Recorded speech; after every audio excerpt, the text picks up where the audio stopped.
I'm not your partner. Have you talked to my husband about this office? No problem. When you have numbers, you can give me a call. Yeah, hi, I'm sorry. I was looking for the property owner of a building on Lincoln Avenue in Vineland. That's me. Yeah, hi, my name is Henry. I was calling you because I run a small investment company locally, and I'm looking to move some money for tax purposes. And I was just curious if you'd be totally against selling the property. Just my unit is the only one that's for sale, though. All right, tell me more about that. It's a condo association. Okay, got it. So it's a condoed out warehouse property, correct? Two of my unit and then a unit next door to me are privately owned. Okay. The rest of the complex is owned by one person. I understand. Got it. How much are you looking for your suite? Actually, it's on the market for $170, but I am open to any offer. I'm now retired and Nice. I have no use for that unit. I understand. How big is the space? I'm guessing I have to pull the paperwork out. Something like 2,300 square foot. 2,300 square feet? Yeah, I think so. How much of that is first floor? How much is second floor? I think that includes all of it because there's a full basement underneath. And that includes the basement? office space. I think it does, yeah. But I'm saying, how much of it is warehouse space versus like an office? Like just, I mean, you don't have to give me exact, but I'm just saying like ballparking. It's not really, I don't know what you mean by warehouse. Like open space for storage kind of thing versus office. Because that sounds like it's just really the basement. At least half of it. Got it. So it's like, again, the like whole basement. you're basing this off of like, it's essentially flex space, but office is first floor and then the basement is storage. Yeah, can be, yeah. Got it. And how high are the ceilings? Do you have any idea? How high are the ceilings? I'm 8 foot, I'm assuming. In the office space on the first floor, and then the basement is around the same. Correct. Got it. Okay, so it's really about maybe 11 or 1,200 square feet of office, and then 1,100 square feet of basement storage. Yeah, and I think it might even be a little bit bigger than that, give or take. Give or take. Got it. I think it is a little bit bigger than that. Are you in the front part of the building or in the back? The front. In the front. Okay, got it. Have you talked to my husband about this office? No. Okay, because someone else did. Someone else contacted him, and it was some kind of investor. Oh, okay. Interesting. I But I understand. don't know who it was. Yeah, I mean, so do you have it rented right now? Right now, no, I do not. Got it. It was rented for a while, and they moved out because the job moved on. I understand. They work for the road department. Yeah, I mean, look, obviously these office condos are quite hard to move to sell, just because you're really looking for a needle in a haystack type of buyer. So it's currently vacant right now. Yes, it is. Okay, and you had it listed for 170. I mean, would you be, if we got you, an offer that you can consider, would you even consider like seller financing? I would consider it. Okay, and then I mean, do you have a number in mind where you feel like you really need to be in order to consider making sense of selling it at this point? No, I really don't. I really don't. I really don't. I know that the realtor that had this on the market a while back, their office suites in the area like mine, that's why he listed it at 170. The problem is with interest rates as high as they are, it really makes things difficult to sell, especially with office being one of the toughest asset classes to sell right now. Look, I definitely don't want to just come off like an ass and trying to, lowball you, because that's not my intention. While we do have a partner of ours who's looking for this type of property, but I mean, we'd probably be in like the, 40 grand range. Oh no, I can't go that low. If I go that low, the guy that owns the rest of the complex will buy it. Well, I mean, where do you think you need to be? I mean, again, like I'm trying to say, like, I'm not trying to just lowball you, but where do you think we can try to make sense of something? Let's put it this way. I'm paying taxes based on about $132,000. Okay. The challenge here is that also it's like, okay, how much did you have it rented for previously? $1,900 a month. And you're paying off of the 132, right? Your taxes are roughly what per year? It's assessed at about 132. That's what I'm paying taxes based on. I get it. I mean, look, your taxes will grow every single year. So if you've owned this for any type of amount, I mean, you could have bought it for 40 grand, and then over time, obviously it will grow based on the assessment, because every year they're going to increase their taxes, right? Well, yeah. I mean, did you get any offers when it was listed? There may have been one or two. I mean, look, these types of properties, because you were saying it's around 2,300 square feet, but that like basement square footage doesn't actually count legally.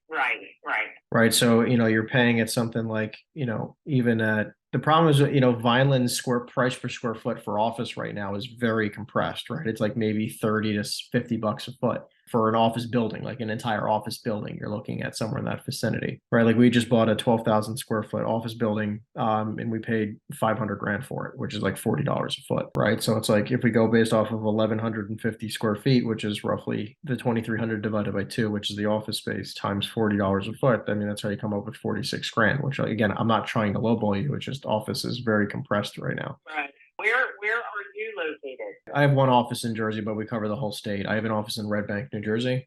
I just grew up in the area, so that's why I have an office there. We have a couple. We're just looking at a mobile home park, actually right down the street from you in Vineland. We're looking at, we have a retail center and warehouse building in Hainesport, multifamily building in Cherry Hill. We're very active in the area. It's just, I have a virtual office. I mean, it's an office, but like no one really works from there. Everyone works remotely. I'm very familiar with the property. I mean, honestly, we tried to buy the whole complex a while ago, but that didn't work out. Where do you think we need to be here? I mean, if we got you, The best option. I mean, I think you need to see it. I mean, look, I know what office space looks like. It's not like if I see it, I'm going to be willing to pay infinitely more money, because the challenge is like office space right now is like, maybe I'm going to be like, it's going to take me a while to get a tenant in there, just like it's been taking you a while to get a tenant in there, right? Like it's not like I have any magic formula, and this will be a long-term hold for the most part. Obviously, this will probably be one of the smallest properties we own. Everything else we own is somewhere between 10 and 100,000 square feet. So, but I definitely would like to have more of a footprint in the area. I would have to talk to my accountant to see just and my attorney, and Sure, see how far I can go. I understand. Yeah, listen, like I definitely don't think you should make any decisions without speaking to your accountant or attorney. We had a lot of office buildings, and obviously with the changing landscape, it's kind of tough. It's unfortunate, but it's just, we kind of have to shift and adapt as time goes on. And, Right. we win on some and we lose on others, it just kind of sucks, but it is what it Right. is. No, I understand. We're in the same boat as you. Right. So, Yeah. when do you think you'd at least be able to chat with them? It might not be till after the holiday. I'd imagine so. I was going to say at least a week. Great chatting with you. Is this the best phone number to reach you at, Kim? Yeah, it's my home. Okay, great. So if you want to give me a ring next week, or I can give you a ring next week, and we can try to just get back in touch and see if we can make something happen. Okay, very good. All right, awesome. Thanks, Kim. Have a great day and enjoy the Thanksgiving Thank you. weekend. Thanks. Thank you. Have a Bye-bye. good one. Bye-bye. Yeah, hey, Jacob, it's Henry again. I called you about an hour ago. You told me to call you back. Yes. Okay, what's the question? Yeah, so I run a small investment company locally, and I was trying to call you about the commercial property you have. I think you're actually speaking with one of my sales guys about the big strip center you have. Okay. Was this even something you might consider selling, or was this something that you were just holding on to for the rest of your life? If we would consider selling it, Yes. perhaps, for which price? Well, that's why I wanted to call you. I mean, I'd love to try to figure out if we can come to some type of agreement here. Is it 100% occupied at this point, or what's the situation? Well, the Stop and Shop is vacant. So just the Stop and Shop is out. Yes. Okay. Everything else is occupied though? Yes. That doesn't really bother us too much.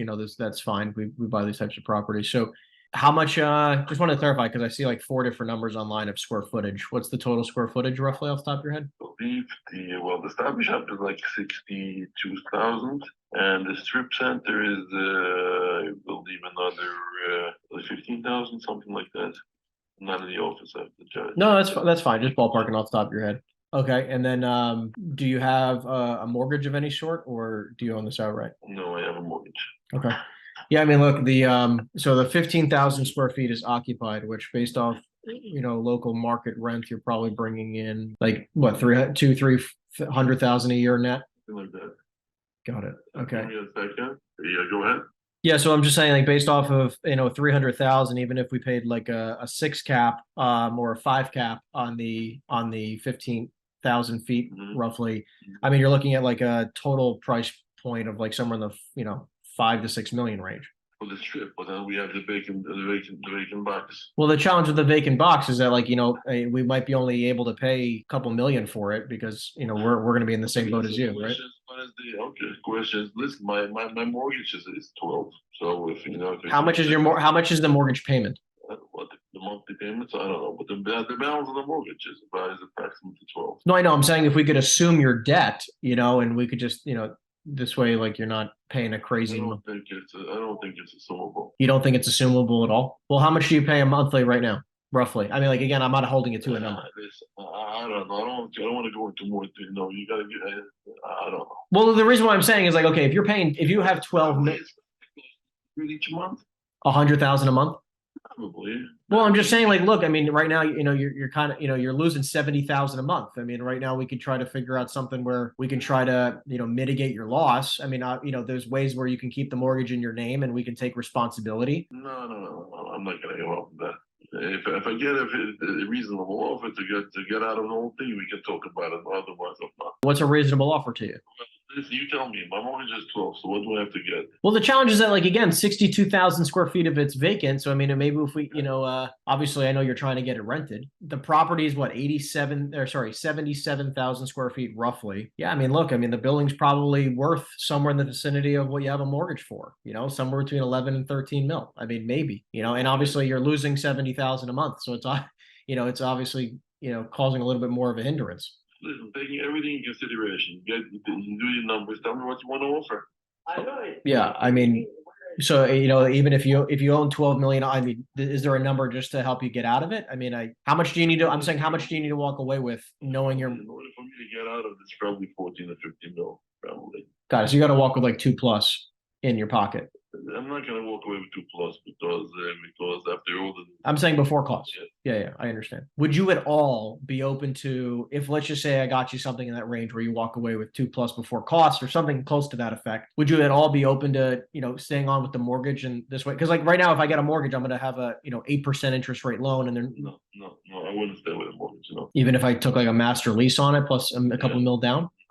No, I wouldn't. Just because, like, I mean, your mortgage is probably at what, 3% interest? Whatever. It's a balloon mortgage. It's not gonna. No, the mortgage is not gonna be too long anyway. So what do you plan on doing? Eventually, I don't know what I'm planning on doing. Listen, I mean, I'm not your partner. If you want to give me an offer, tell me you're my listen. Yes or no. I'm not trying to bullshit with you, just to bullshit with you. I mean, like, so give me an offer that you want to give me. I can tell you yes or no. That's it. I understand. I'm just trying to get a full understanding so I can try to get the best price possible. Because, like, you know what I mean? Like, I don't want to just make you an offer blind and have you hate me. No problem. When you have numbers, you can give me a call. Okay, you got it. Thank you. Thanks.